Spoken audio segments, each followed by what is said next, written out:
আমি একবার দাউদকান্দি এক মাহফিলে গেছিলাম। এক ইমাম সাহেব মসজিদের বয়স্ক মানুষ,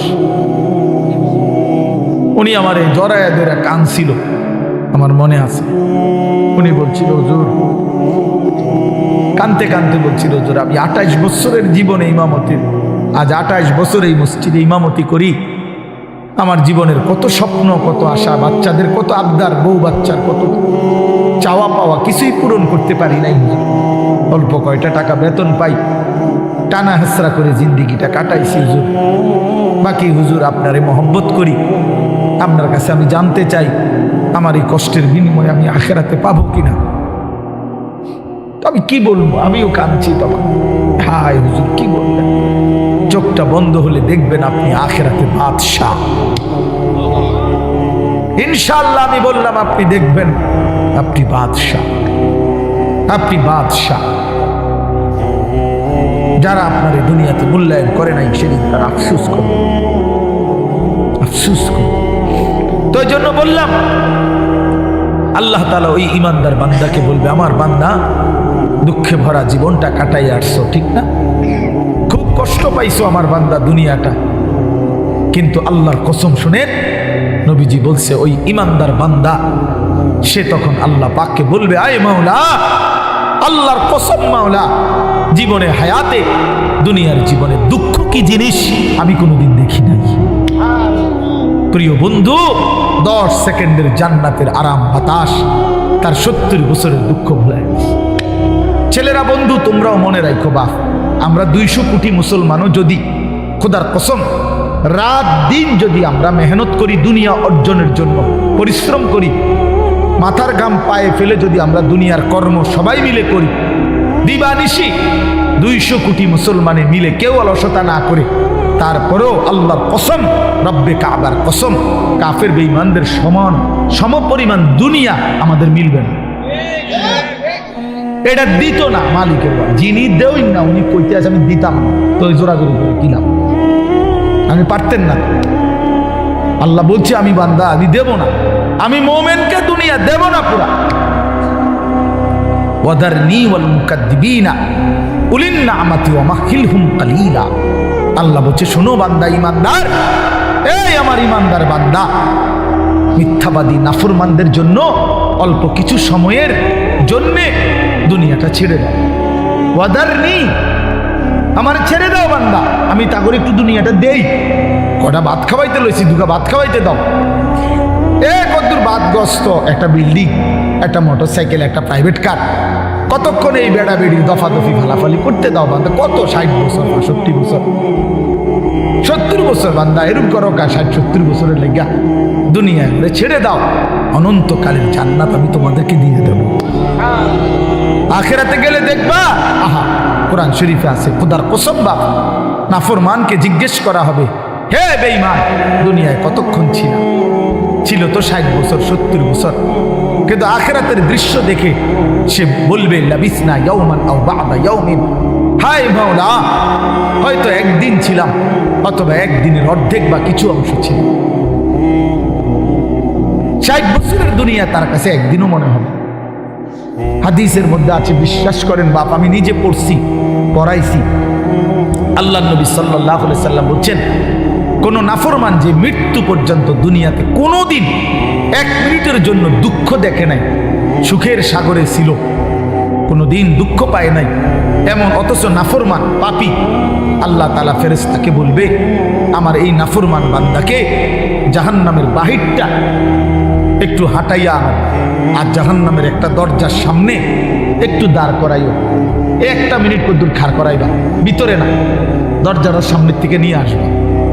ওই ফেরেশতা তাকে জাহান্নামের বাহিরটা ঘুরাইয়া জাহান্নামের দরজার কাছে যখন এনে দাঁড় করাবে, জাহান্নামের একটা গরম বাতাস 1 মিনিটের জন্য, 10টা সেকেন্ডের জন্য জাহান্নামের একটা গরম বাতাস ছাপ করে তার বুকটার মধ্যে লাগবে।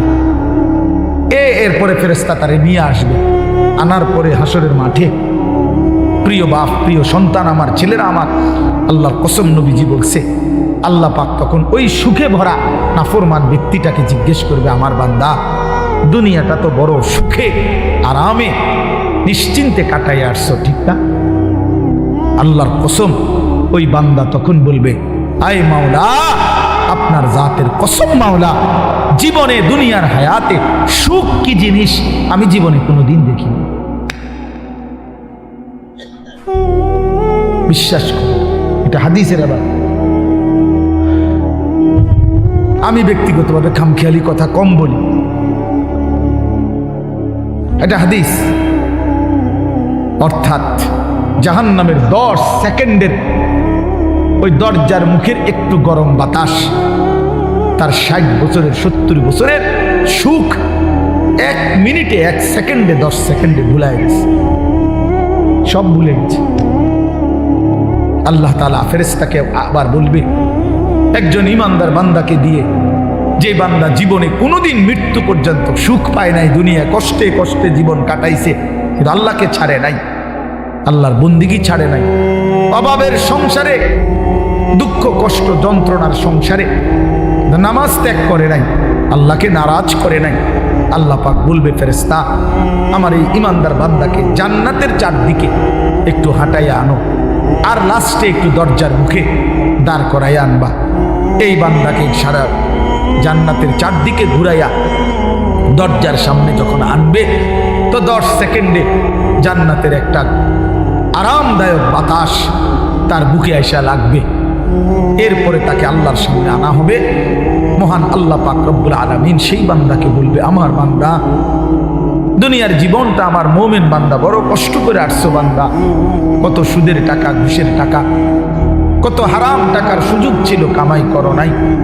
চারপাশের ঘরে সব মানুষ টেলিভিশন দেখছে, নাচ গান দেখছে, এই চারদিকের টেলিভিশনে ভরা মহল্লার মাঝখানে তুমি একটা ছোট্ট ঘরে তোমার স্ত্রী সন্তান নিয়ে কষ্ট করেই পড়েছিলা। ছেলেটাকে টাইনা ধরছো, মেয়েটাকে ফিরাইছো, ছোট বাচ্চাটাকেও কোনোদিন টেলিভিশন, নাচ গান, হারামের মধ্যে ঢুকতে দেই নাই। আমি একবার দাউদকান্দি এক মাহফিলে গেছিলাম, এক ইমাম সাহেব মসজিদের বয়স্ক মানুষ, উনি আমার এই জড়ায় ধরে কাঁদছিল, আমার মনে আছে।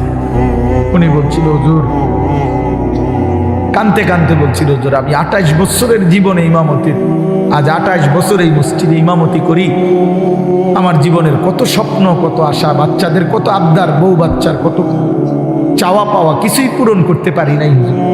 অল্প কয়টা টাকা বেতন পাই, টানা হেসরা করে জিন্দিগিটা কাটাইছি হুজুর। বাকি হুজুর আপনারে মহব্বত করি, আপনার কাছে আমি জানতে চাই আমার এই কষ্টের বিনিময়ে আমি আখিরাতে পাবো কিনা। আমি কি বলবো, আমিও কাঁদছি তখন।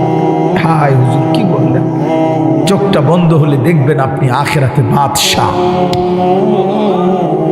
ইনশাআল্লাহ আমি বললাম, আপনি দেখবেন আপনি বাদশাহ, আপনি বাদশাহ। যারা আপনার এই দুনিয়াতে মূল্যায়ন করে নাই, সেদিন তারা আফসুস করবে, আফসুস করবে। তো এই জন্য বললাম, আল্লাহ তাআলা ওই ইমানদার বান্দাকে বলবে, আমার বান্দা, দুঃখে ভরা জীবনটা কাটাই আসছো, ঠিক না?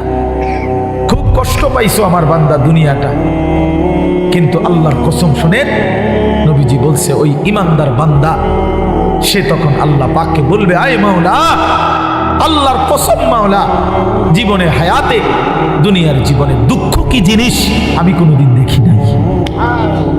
প্রিয় বন্ধু, 10 সেকেন্ডের জান্নাতের আরাম বাতাস তার 70 বছরের দুঃখ ভুলে গেছে। আর ওই নাফরমানকে 70 বছরের সুখ জাহান্নামের 10 সেকেন্ডের গরম বাতাস ভুলে গেছে। এর নাম আখিরাত। আপনি এটাকে খামখেয়ালি মনে করেন, ছেলেরা তোমরা খামখেয়ালি মনে করো, এটা রূপকথা না। কোরআন শরীফের এই কথাগুলো গল্প, কথা বলেন না, এগুলো রাসূলুল্লাহ সাল্লাল্লাহু আলাইহি ওয়াসাল্লামের এই কথাগুলো গল্প, কিচ্ছা। তো এগুলো যদি অযৌক্তিক হইতো, অবাস্তব হইতো, তো তোমরা যদি বুঝছো যেটা অযৌক্তিক, অপ্রয়োজনীয়, তা আমরা বুঝতে পারতাম না, আমরা ভাত খাই নাই। কথা বলেন, তুমি জেনারেল লাইনে পড়ালেখা করছো, তুমি বেশি পড়ছো, আমরাও তো পড়ছি বেটা, আমরাও তো পড়ছি, আমরাও তো জেনারেল লাইনে পড়ালেখা করছি বেটা। আমি তো কুমিল্লা ভিক্টোরিয়া কলেজ থেকে মাস্টার্স পাস করছি, এসএসসি দাখিলে বিজ্ঞান বিভাগ থেকে, সায়েন্স থেকে তো 1998 ইংরেজিতে সমগ্র বাংলাদেশে সর্বশ্রেষ্ঠ নাম্বার পেয়ে ফার্স্ট স্ট্যান্ড করছি, 1 নাম্বার সারা বাংলাদেশে। সার্টিফিকেট দেখবেন, চলেন সাবের বাজার আই ফাটাবো, অথবা মোকাম্মেলবার কাছে ফাটাবো, ফটোস্টুট করে ফাটাবো, আমি চেক দিবেন সার্টিফিকেট আসেনি। কয়টা সার্টিফিকেট লাগবে না, পিডি দিয়ে তো ভরে রয়েছি সার্টিফিকেট, ভাত খাইতে তো টাইম নেই, সার্টিফিকেট সামনে দৌড়াইতে দৌড়াইতে তো জান শেষ। তা বলতে চাইলাম প্রিয় বন্ধু, জেনারেল পড়ালেখা, সায়েন্স, বিজ্ঞান পড়ালেখা তো আমরাও করছি ভাইয়া।